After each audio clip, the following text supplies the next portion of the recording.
Welcome to Commerce Classes. Single entry system accounts from incomplete records. ಈ ಚಾಪ್ಟರಿಂದ prepare ಮಾಡ್ತಿರೋ third problem ಇದು.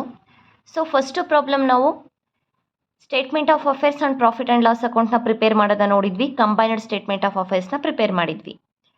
Second ಪ್ರಾಬ್ಲಮಲ್ಲಿ ನಾವು ಅವರೇನೇ ಓಪನಿಂಗ್ ಕ್ಯಾಪಿಟಲ್ನ ಕೊಟ್ಟಿದ್ರು, ಹಾಗಾಗಿ ಕ್ಲೋಸಿಂಗ್ ಕ್ಯಾಪಿಟಲ್ ನಾವು ಕ್ಯಾಲ್ಕುಲೇಷನ್ ಮಾಡೋದಕ್ಕೋಸ್ಕರ ಕ್ಲೋಸಿಂಗ್ ಸ್ಟೇಟ್ಮೆಂಟ್ ಆಫ್ ಅಫೇರ್ಸ್ನ ಪ್ರಿಪೇರ್ ಮಾಡಿ ಪ್ರಾಫಿಟ್ ಅಥವಾ ಲಾಸನ್ನು ಫೈಂಡ್ ಔಟ್ ಮಾಡಿದ್ವಿ.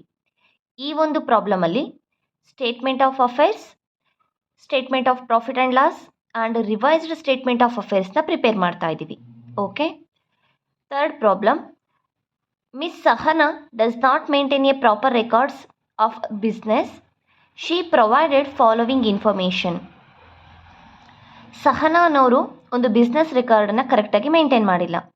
ಸೊ ನಾವು ಡ್ಯುಯಲ್ ಆಸ್ಪೆಕ್ಟ್ ಅಥವಾ ಡಬಲ್ ಎಂಟ್ರಿ ಸಿಸ್ಟಮ್ ಅನ್ನೋದು ಏನಾಗಿರುತ್ತೆ, ಆ್ಯಸ್ ಪರ್ ಅಕೌಂಟಿಂಗ್ ರೂಲ್ಸು ನಾವು ಒಂದು ಅಕೌಂಟಿಂಗ್ ಯಾವುದೇ ಒಂದು ಇನ್ಫಾರ್ಮೇಷನ್ನ ಮೇಂಟೈನ್ ಮಾಡಿರ್ತೀವಿ. ಆದರೆ ಸಿಂಗಲ್ ಎಂಟ್ರಿ ಸಿಸ್ಟಮಲ್ಲಿ ಯಾವುದೇ ಒಂದು ರೂಲ್ಸ್ ಆ್ಯಂಡ್ ರೆಗ್ಯುಲೇಷನ್ಸ್ ಇರೋದಿಲ್ಲ, ಪ್ರಿನ್ಸಿಪಲ್ನ ಫಾಲೋ ಮಾಡೋದಿಲ್ಲ. ಹಾಗಾಗಿ ಅವ್ರ ಹತ್ರ ಏನೊಂದು ಡಾಟಾ ಇರುತ್ತೆ ಅದೇ ಫೈನಲ್ ಆಗಿರುತ್ತೆ. ಸೊ ಅದೇ ರೀತಿ ಸಹನ ಕೂಡ ಒಂದಿಷ್ಟು ಇನ್ಫಾರ್ಮೇಷನ್ನ ರೆಕಾರ್ಡ್ಸನ್ನ ಮೇಂಟೈನ್ ಮಾಡಿದ್ದಾರೆ. ಏನೇನೆಲ್ಲ ಇನ್ಫಾರ್ಮೇಷನ್ ಕೊಟ್ಟಿದ್ದಾರೆ, ಏಪ್ರಿಲ್ 1, 2020 ಅಂದರೆ ಸ್ಟಾರ್ಟಿಂಗ್ ಡೇಟನ್ನು ಕೊಟ್ಟಿದ್ದಾರೆ. ಆ ಒಂದು ಬಿಸ್ನೆಸ್ದು ಒಂದು ಇಯರಲ್ಲಿ ಸ್ಟಾರ್ಟಿಂಗ್ ಡೇಟ್ ಯಾವಾಗಲೂ ಕೂಡ financial year April 1 ending March 31 ಆಗಿರುತ್ತೆ. ಮಾರ್ಚ್ 31, 2021 ಇಲ್ಲೊಂದಿಷ್ಟು ಐಟಮ್ಸ್ ಕೊಟ್ಟಿದ್ದಾರೆ. ಇದರಲ್ಲಿ ಅಸೆಟ್ಸ್ ಮತ್ತು ಲಯಬಿಲಿಟೀಸ್ ಇದೆ.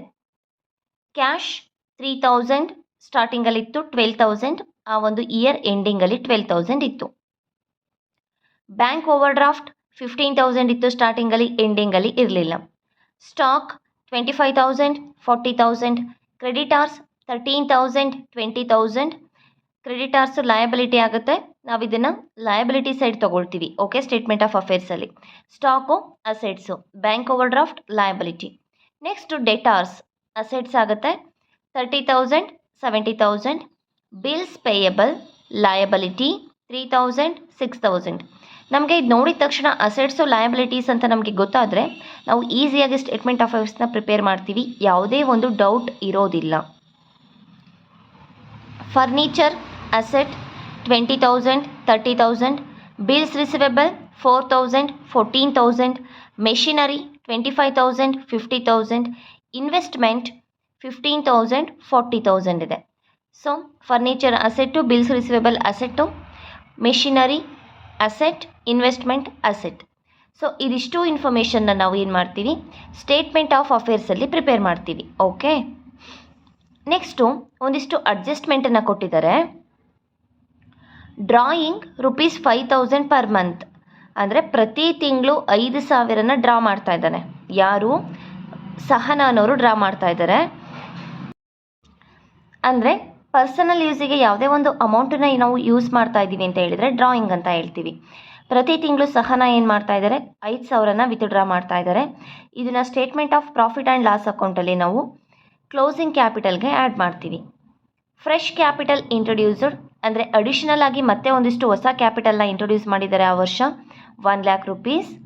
ಬ್ಯಾಡ್ ಡೆಪ್ಟ್, ಒಂದು ಡೆಟಾರ್ಸ್ ಏನಿತ್ತು ಅದರಲ್ಲಿ ₹1,000 ಬರೋದಿಲ್ಲ ಅಂತ ಡಿಸೈಡ್ ಆಗಿದೆ. ಬ್ಯಾಡ್ ಡೆಪ್ಟ್ 1,000 ಇದೆ. Provision of 5% is to be made on ಡೆಟಾರ್ಸ್.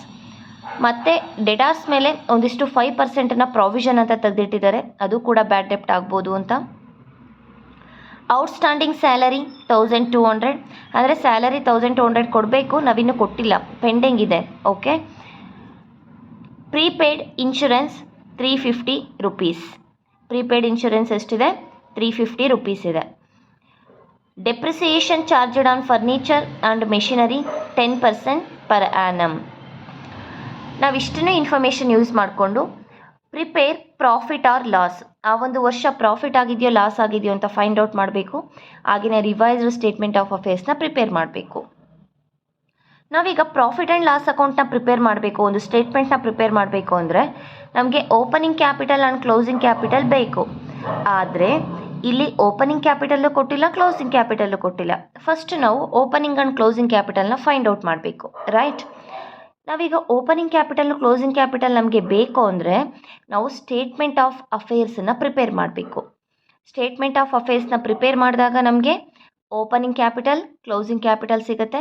ಅದನ್ನು ಯೂಸ್ ಮಾಡಿಕೊಂಡು ಪ್ರಾಫಿಟ್ ಅಥವಾ ಲಾಸ್ ಅಂತ ಫೈಂಡ್ ಔಟ್ ಮಾಡ್ತೀವಿ. ಅದಾದಮೇಲೆ ನಾವು ರಿವೈಸ್ಡ್ ಸ್ಟೇಟ್ಮೆಂಟ್ ಆಫ್ ಅಫೇರ್ಸ್ನ ಪ್ರಿಪೇರ್ ಮಾಡ್ತೀವಿ. ಈ ಒಂದು ಅಡ್ಜಸ್ಟ್ಮೆಂಟಲ್ಲಿರೋ ಐಟಮ್ಸ್ ಎಲ್ಲದೂ ಕೂಡ ನಿಮಗೆ ಫಸ್ಟು ನಾವು ಸ್ಟೇಟ್ಮೆಂಟ್ ಆಫ್ ಅಫೇರ್ಸ್ನ ಏನು ಪ್ರಿಪೇರ್ ಮಾಡ್ತೀವಿ ಅದರಲ್ಲಿ ಬರೋದಿಲ್ಲ. Statement of profit and loss ಅಕೌಂಟಲ್ಲಿ ಯೂಸ್ ಮಾಡ್ಕೊಳ್ತೀವಿ. ಅದೇ ರೀತಿ ರಿವೈಸ್ಡ್ ಸ್ಟೇಟ್ಮೆಂಟ್ ಆಫ್ ಅಫೇರ್ಸಲ್ಲಿ ಬರುತ್ತೆ. ಇದು ಎರಡೂ ಸಲ ಬರುತ್ತೆ ಇಷ್ಟು ಐಟಮ್ಸ್ಗಳು ಕೂಡ. ಫಸ್ಟು ಈಗ ನಾವು ಸ್ಟೇಟ್ಮೆಂಟ್ ಆಫ್ ಅಫೇರ್ಸ್ನ ಪ್ರಿಪೇರ್ ಮಾಡೋಣ. ಈಗ ಕಂಬೈನ್ಡ್ ಸ್ಟೇಟ್ಮೆಂಟ್ ಆಫ್ ಅಫೇರ್ಸ್ನ ಪ್ರಿಪೇರ್ ಮಾಡ್ತಾ ಇದ್ದೀವಿ. ಅಂದರೆ ಸ್ಟಾರ್ಟಿಂಗು, ಓಪನಿಂಗ್ ಆ್ಯಂಡ್ ಕ್ಲೋಸಿಂಗ್ ಎರಡೂ ಕೂಡ ನಮಗೆ ಇಲ್ಲೇ ಸಿಗುತ್ತೆ. Liabilities April 1, 2020, March 31, 2021, closing, opening date. ಹಾಗೆಯೇ ಅಸೆಟ್ಸ್ ಮತ್ತು ಅಮೌಂಟ್ ಕಾಲಮಲ್ಲಿ 2 ಕಾಲಮ್ ಬರುತ್ತೆ. ಓಪನಿಂಗ್ ಅಮೌಂಟ್ ಬ್ಯಾಲೆನ್ಸು ಮತ್ತು closing balance. April 2020, March 2021. First ಈಗ ನಾವು ಅಸೆಟ್ಸ್ನೆಲ್ಲ ಹಾಕೋಣ. ಏನೇನಿದೆ? ಕ್ಯಾಶ್ ಇದೆ, ಬ್ಯಾಂಕ್ ಓವರ್ ಡ್ರಾಫ್ಟ್ ಲಯಬಿಲಿಟಿ ಆಗುತ್ತೆ, ಸ್ಟಾಕು ಕ್ರೆಡಿಟಾರ್ಸ್ ಲಯಬಿಲಿಟಿ ಆಗುತ್ತೆ, debtors bills payable liability, furniture, bills receivable, machinery, investment. ಇಷ್ಟು ಅಸೆಟ್ಸನ್ನು ಕೂಡ ನಾವೀಗಿಲ್ಲಿ ಎಂಟ್ರಿ ಮಾಡ್ತಾ ಇದ್ದೀವಿ. ಇಲ್ಲೇನೊಂದು ಇನ್ಫಾರ್ಮೇಷನ್ ಕೊಟ್ಟಿದ್ರು, ಇಷ್ಟನ್ನು ಮಾತ್ರ ನಾವಿಲ್ಲಿ ಏನು ಮಾಡ್ತೀವಿ, ಇಲ್ಲಿಂದ ಸ್ಟೇಟ್ಮೆಂಟ್ ಆಫ್ ಅಫೇರ್ಸಲ್ಲಿ ಯೂಸ್ ಮಾಡ್ತೀವಿ. ಈ ಅಡ್ಜಸ್ಟ್ಮೆಂಟ್ ಯಾವುದೂ ಕೂಡ ಬರೋದಿಲ್ಲ, ನೆನ್ಪಿಟ್ಕೋಬೇಕು. Cash in hand 3000, 12,000. ಸ್ಟಾಕ್ ಎಷ್ಟಿತ್ತು? 25,000 ಇತ್ತು ಓಪನಿಂಗಲ್ಲಿ, ಕ್ಲೋಸಿಂಗಲ್ಲಿ 40,000 ಆಗಿದೆ. ಹಾಗೆಯೇ ಡೆಟಾಸ್ 30,000, 70,000. ಫರ್ನಿಚರ್ 20,000, 30,000. ಸೊ ಅದೇ ಅಮೌಂಟನ್ನು ನಾವು ಹಾಕ್ತಾ ಇದ್ದೀವಿ. Bills receivable 4,000, 14,000. ಮೆಷಿನರಿ 25,000 ಇತ್ತು, ನಂತರ 50,000 ಆಗಿದೆ. ಹಾಗೆಯೇ ಇನ್ವೆಸ್ಟ್ಮೆಂಟ್ 15,000, 40,000. ಇಷ್ಟನ್ನೂ ಕೂಡ ಎಲ್ಲ ಅಸೆಟ್ಸ್ ನಾವಿಲ್ಲಿ ಎಂಟ್ರಿ ಮಾಡಿದ್ದೀವಿ. ಓಪನಿಂಗ್ ಬ್ಯಾಲೆನ್ಸ್ ಮತ್ತು ಕ್ಲೋಸಿಂಗ್ ಬ್ಯಾಲೆನ್ಸನ್ನು ಹಾಕಿದ್ದೀವಿ. Next liabilities. ಲಯಬಿಲಿಟಿ ಯಾವ್ಯಾವುದಿದೆ? ಬ್ಯಾಂಕ್ ಓವರ್ ಡ್ರಾಫ್ಟ್ ಇದೆ. ಬ್ಯಾಂಕ್ ಓವರ್ ಡ್ರಾಫ್ಟ್ ಎಷ್ಟಿತ್ತು? 15,000 ಇತ್ತು ಸ್ಟಾರ್ಟಿಂಗಲ್ಲಿ, ಎಂಡಿಂಗಲ್ಲಿ ಯಾವುದೇ ಒಂದು ಅಮೌಂಟ್ ಇಲ್ಲ. ಕ್ರೆಡಿಟಾರ್ಸ್ ಎಷ್ಟಿದೆ? 13,000 ಮತ್ತು 20,000. 13, 20. ಬಿಲ್ಸ್ ಪೇಯಬಲ್ 3,000 ಆ್ಯಂಡ್ 6,000 ಇದೆ. 3,000 ಆ್ಯಂಡ್ 6,000 ಎಲ್ಲದೂ ಕೂಡ ಮುಗೀತು. ಅಸೆಟ್ಸು ಮತ್ತು ಲಯಬಿಲಿಟೀಸ್ ಎಲ್ಲ ಹಾಕಿದ್ವಿ. ಈಗ ಟೋಟಲ್ ಮಾಡೋಣ. ನಮಗೆ ಅಸೆಟ್ ಸೈಡ್ ಟೋಟಲ್ ಜಾಸ್ತಿ ಬರ್ತಾ ಇದೆ. ಏನೊಂದು ನಿಮಗೆ ಬ್ಯಾಲೆನ್ಸಿಂಗ್ ಫಿಗರ್ ಬರುತ್ತೆ, ಅದು ನಾವು ಕ್ಯಾಪಿಟಲ್ ಆಗಿರುತ್ತೆ. ಓಕೆ, ಫಸ್ಟ್ ಕಾಲಮಲ್ಲಿ 1,22,000 ಅಸೆಟ್ಸ್ ಇದೆ, ಟೋಟಲ್ ಆಗಿದೆ. ಸೊ ಅದನ್ನು ಎರಡು ಸೈಡ್ ಹಾಕ್ತಾ ಇದ್ದೀವಿ, ಏಕೆಂದರೆ ಅಸೆಟ್ ಸೈಡೇ ಟೋಟಲ್ ಜಾಸ್ತಿ ಇರೋದು. 1,22,000, 1,22,000. ಈ 1,22,000 ಇಂದ 15,000, 13,000, 3,000 ಲೆಸ್ ಮಾಡಿದಾಗ 91,000 ರುಪೀಸ್ ನಮಗೆ ಏನಾಗಿದೆ? ಬ್ಯಾಲೆನ್ಸ್ ಸಿಕ್ಕಿದೆ. ಓಕೆ, ಕ್ಯಾಪಿಟಲ್ ಓಪನಿಂಗ್ ಕ್ಯಾಪಿಟಲ್ ಆಗಿರುತ್ತೆ. ನೆಕ್ಸ್ಟು ಕ್ಲೋಸಿಂಗಲ್ಲಿ ಅಸೆಟ್ಸ್ ಎಷ್ಟಿದೆ? 2,56,000 ಇದೆ. ಎರಡೂ ಸೈಡ್ ಹಾಕ್ತಾ ಇದ್ದೀವಿ. 2,56,000, 2,56,000. 20,000 ಮತ್ತು 6,000ನ ಲೆಸ್ ಮಾಡಿದಾಗ 2,30,000 ರುಪೀಸ್ ಅಷ್ಟು ನಮಗೆ ಕ್ಲೋಸಿಂಗ್ ಕ್ಯಾಪಿಟಲ್ ಸಿಗುತ್ತೆ. Opening capital 91,000, closing capital 2,30,000. ಈಗ ನಮಗೆ ಓಪನಿಂಗ್ ಕ್ಯಾಪಿಟಲ್ಲು ಸಿಕ್ತು, ಕ್ಲೋಸಿಂಗ್ ಕ್ಯಾಪಿಟಲ್ ಕೂಡ ಸಿಕ್ತು. ಈಗ ನಾವು ಸ್ಟೇಟ್ಮೆಂಟ್ ಆಫ್ ಪ್ರಾಫಿಟ್ ಆ್ಯಂಡ್ ಲಾಸನ್ನು ಪ್ರಿಪೇರ್ ಮಾಡಬೇಕು. Statement of profit and loss, particulars, amount. First ನಾವೇನು ಮಾಡ್ತೀವಿ? ಕ್ಲೋಸಿಂಗ್ ಕ್ಯಾಪಿಟಲ್ನ ತಗೊಳ್ತೀವಿ. Closing capital 2,30,000 rupees. ಡ್ರಾಯಿಂಗ್ಸ್ನ ಆ್ಯಡ್ ಮಾಡ್ತೀವಿ. Add drawings. ಪ್ರತಿ ತಿಂಗಳು ನೋಡಿ ಇಲ್ಲಿ ಹೇಳಿದ್ದಾರೆ 50,000 ರುಪೀಸ್ನ 5,000 ರುಪೀಸ್ನ ಡ್ರಾ ಮಾಡ್ತಾ ಇದ್ದಾರೆ ಸಹನಾ ಅವರು. ಸೊ 5,000 ಇಂಟು 12 ಮಂತ್ಸ್, 1 ಇಯರ್ ಪೂರ್ತಿ 60,000 ರುಪೀಸ್ ಆಯಿತು. ಈ 2,30,000ಗೆ 60,000ನ ಆ್ಯಡ್ ಮಾಡಿದಾಗ 2,90,000 ರುಪೀಸ್ ಆಯಿತು. ನೆಕ್ಸ್ಟು ಅದರಿಂದ ಅಡಿಷನಲ್ ಕ್ಯಾಪಿಟಲ್ ಅಥವಾ ಒಂದು ಫ್ರೆಶ್ ಕ್ಯಾಪಿಟಲ್ ಏನು ಇಂಟ್ರೊಡ್ಯೂಸ್ ಮಾಡಿರ್ತಾರೆ ಅದನ್ನು ಲೆಸ್ ಮಾಡ್ತೀವಿ. ಅಡಿಷನಲ್ ಕ್ಯಾಪಿಟಲ್ 1,00,000 ರುಪೀಸ್ನ ಇಂಟ್ರೊಡ್ಯೂಸ್ ಮಾಡಿದ್ದಾರೆ, ಲೆಸ್ ಮಾಡ್ತಾ ಇದ್ದೀವಿ. 2,90,000ಯಲ್ಲಿ 1,00,000 ರುಪೀಸ್ ಹೋದರೆ 1,90,000 ರುಪೀಸ್ ಉಳೀತು. ಇದು ಅಡ್ಜಸ್ಟೆಡ್ ಕ್ಲೋಸಿಂಗ್ ಕ್ಯಾಪಿಟಲ್ ಆಗಿದೆ. ಇದರಿಂದ ಮತ್ತೆ ನಾವು ಓಪನಿಂಗ್ ಕ್ಯಾಪಿಟಲ್ನ ಲೆಸ್ ಮಾಡಬೇಕು. ಓಪನಿಂಗ್ ಕ್ಯಾಪಿಟಲ್ ಎಷ್ಟಿತ್ತು? ನಾವಿಲ್ಲೇ ಕ್ಯಾಲ್ಕುಲೇಷನ್ ಮಾಡಿದ್ವಿ, 91,000 ಬಂದಿತ್ತು. ಸೊ 91,000 ಮೈನಸ್ ಮಾಡ್ತಾ ಇದ್ದೀವಿ. ಗ್ರಾಸ್ ಪ್ರಾಫಿಟ್ ಸಿಕ್ತು ನಮಗೆ 99,000 ರುಪೀಸ್. ಓಕೆ, ಕ್ಲೋಸಿಂಗ್ ಕ್ಯಾಪಿಟಲ್ಗೆ ಡ್ರಾಯಿಂಗ್ಸ್ನ ಆ್ಯಡ್ ಮಾಡಿದ್ವಿ, ಅಡಿಷನಲ್ ಕ್ಯಾಪಿಟಲ್ನ ಲೆಸ್ ಮಾಡಿದ್ವಿ, ಓಪನಿಂಗ್ ಕ್ಯಾಪಿಟಲ್ನ ಲೆಸ್ ಮಾಡಿದ್ವಿ, ಗ್ರಾಸ್ ಪ್ರಾಫಿಟ್ ಸಿಕ್ತು. ನೆಕ್ಸ್ಟ್ ನಮಗೆ ಇದರಿಂದ ಎಲ್ಲ ಎಕ್ಸ್ಪೆನ್ಸಸ್ನ ಉಳಿದಿರೋ ಲೆಸ್ ಮಾಡಬೇಕು, ಇನ್ಕಮ್ ಇದ್ದರೆ ಆ್ಯಡ್ ಮಾಡಬೇಕು, ಆಗ ನಮಗೆ net profit or net loss ಸಿಗುತ್ತೆ. ಸೊ ಈಗ ಅಡ್ಜಸ್ಟ್ಮೆಂಟ್ನ ನೋಡೋಣ. ಈ ಅಡ್ಜಸ್ಟ್ಮೆಂಟಲ್ಲಿ ಏನಾಗಿದೆ, ಆಲ್ರೆಡಿ ಡ್ರಾಯಿಂಗ್ಸ್ನ ತೊಗೊಂಡಿದ್ದೀವಿ ಪ್ರಾಫಿಟ್ ಆ್ಯಂಡ್ ಲಾಸ್ ಅಕೌಂಟಲ್ಲಿ, ಫ್ರೆಶ್ ಕ್ಯಾಪಿಟಲ್ ತೊಗೊಂಡಿದ್ದೀವಿ. ಇನ್ನು ರಿಮೈನಿಂಗ್ ಯಾವ್ಯಾವುದಿದೆ? ಬ್ಯಾಡ್ ಡೆಪ್ಟ್ ಇದೆ. ಬ್ಯಾಡ್ ಡೆಪ್ಟ್ ಎಷ್ಟಿದೆ? 1,000 ರುಪೀಸ್ ನಾವು ಬಂದಿಲ್ಲ ಬ್ಯಾಡ್ ಡೆಪ್ಟ್ಸು. ಸೊ ಆ 1,000 ರುಪೀಸ್ನ ತಗೋಬೇಕು. Less expenses or losses, bad ಡೆಪ್ಟ್ 1,000 rupees. Next provision of 5% to be made on debtors. Debtors ಮೇಲೆ ಮತ್ತೆ 5%ನ್ನು ಎತ್ತಿಡ್ತಾ ಇದ್ದಾರೆ, ಮತ್ತೆ ಬರೋದಿಲ್ಲ ಅಂತ. ಸೊ ಡೆಟಾರ್ಸ್ ಎಷ್ಟಿದೆ? ಕ್ಲೋಸಿಂಗಲ್ಲಿ ನೋಡಿ ನೀವು 30,000 ಇದ್ದಿದ್ದು 70,000 ಆಯಿತು ಡೆಟಾರ್ಸು ಆ ವರ್ಷದ ಕೊನೆಯಲ್ಲಿ. ಈ 70,000ಅಲ್ಲಿ ನಾವೀಗ ಮತ್ತೆ 5%ನ್ನು ಎತ್ತಿಡ್ತಾ ಇದ್ದೀವಿ. ಆದರೆ ಆಲ್ರೆಡಿ 1,000 ರುಪೀಸ್ ಬರೋದಿಲ್ಲ ಅಂತ ಗೊತ್ತಾಗಿದೆ, ಬ್ಯಾಡ್ ಡೆಪ್ಟ್ ಕ್ರಿಯೇಟ್ ಆಗಿದೆ. ಸೊ ಪ್ರಾವಿಷನ್ ಫಾರ್ ಬ್ಯಾಡ್ ಡೆಪ್ಟ್ 70,000 ಮೈನಸ್ 1,000 ಏನಿದು ಬ್ಯಾಡ್ ಡೆಪ್ಟನ್ನ ಲೆಸ್ ಮಾಡ್ತಾ ಇದ್ದೀವಿ, ಈಕ್ವಲ್ಸ್ 69,000 ಆಯಿತು. ಈ 69,000ಅಲ್ಲಿ 5%ನ್ನು ನಾವು ಪ್ರಾವಿಷನ್ ಆಗಿ ಎತ್ತಿಡ್ತಾ ಇದ್ದೀವಿ. 5/100 3,450 ರುಪೀಸ್. ಇದಿಷ್ಟು ನೆಕ್ಸ್ಟ್ ಬ್ಯಾಡ್ ಡೆಪ್ಟ್ ಕ್ರಿಯೇಟ್ ಆಗ್ಬೋದು ಅಂತ ಎತ್ತಿಟ್ಟಿರೋವಂಥ ಅಮೌಂಟ್. ಓಕೆ, ಇದು ಕೂಡ ಎಕ್ಸ್ಪೆನ್ಸಸ್ ಆಗುತ್ತೆ ಅಥವಾ ಲಾಸ್ ಆಗಿರುತ್ತೆ. ನೆಕ್ಸ್ಟು ಔಟ್ಸ್ಟ್ಯಾಂಡಿಂಗ್ ಸ್ಯಾಲರಿ 1,200, ಅಂದರೆ ಕೊಡಬೇಕಾಗಿರೋದು ನಾವಿನ್ನೂ ಕೊಟ್ಟಿಲ್ಲ. ಓಕೆ, ಹಾಗಾಗಿ ಇದು ಕೂಡ ನಮಗೆ ಎಕ್ಸ್ಪೆನ್ಸಸ್ ಅಥವಾ ಲಾಸಸ್ ಆಗಿರುತ್ತೆ. Outstanding salary 1,200. Next prepaid insurance, ಇದು ಇನ್ಕಮ್ ಆಗಿರುತ್ತೆ, ಅದನ್ನು ನಾವು ನೆಕ್ಸ್ಟ್ ಆ್ಯಡ್ ಮಾಡ್ತೀವಿ. ಇನ್ನು ಎಕ್ಸ್ಪೆನ್ಸಸ್ ಯಾವುದಿದೆ ಅಂದರೆ ಡೆಪ್ರಿಸಿಯೇಷನ್ ಇದೆ. ಫರ್ನಿಚರ್ ಆ್ಯಂಡ್ ಮೆಷಿನರಿ ಮೇಲೆ ಡೆಪ್ರಿಸಿಯೇಷನ್ ಕ್ರಿಯೇಟ್ ಆಗಿದೆ 10%. ಡೆಪ್ರಿಸಿಯೇಷನ್ ಆನ್ ಫರ್ನಿಚರ್, ನಾವೊಂದು ಅಸೆಟ್ಗೆ ಡೆಪ್ರಿಸಿಯೇಷನ್ನ ಕ್ಯಾಲ್ಕುಲೇಷನ್ ಮಾಡುವಾಗ ಆ ಇಯರ್ ಸ್ಟಾರ್ಟಿಂಗಲ್ಲಿ ಎಷ್ಟಿತ್ತು ವ್ಯಾಲ್ಯೂ ಅದ್ರ ಮೇಲೆ ನಾವು ಕ್ರಿಯೇಟ್ ಮಾಡ್ತೀವಿ ಡೆಪ್ರಿಸಿಯೇಷನ್ನ. 20,000 into 10/100 2,000. Machinery 25,000 into 10/100 2,500 rupees. Total expenses ನಿಮಗೆ 10,150 ರುಪೀಸ್ ಆಯಿತು. ಈಗ ಗ್ರಾಸ್ ಪ್ರಾಫಿಟಿಂದ ಈ ಎಲ್ಲ ಎಕ್ಸ್ಪೆನ್ಸಸ್ನ ಲೆಸ್ ಮಾಡಿದಾಗ ನಮಗೆ 88,850 ರುಪೀಸ್ ನಮಗೆ ಸಿಕ್ಕಿದೆ. ಇದಕ್ಕೆ ನಾವು ಯಾವುದಾದ್ರೂ ಇನ್ಕಮ್ ಇದ್ದರೆ ಆ್ಯಡ್ ಮಾಡಬೇಕಾಗುತ್ತೆ.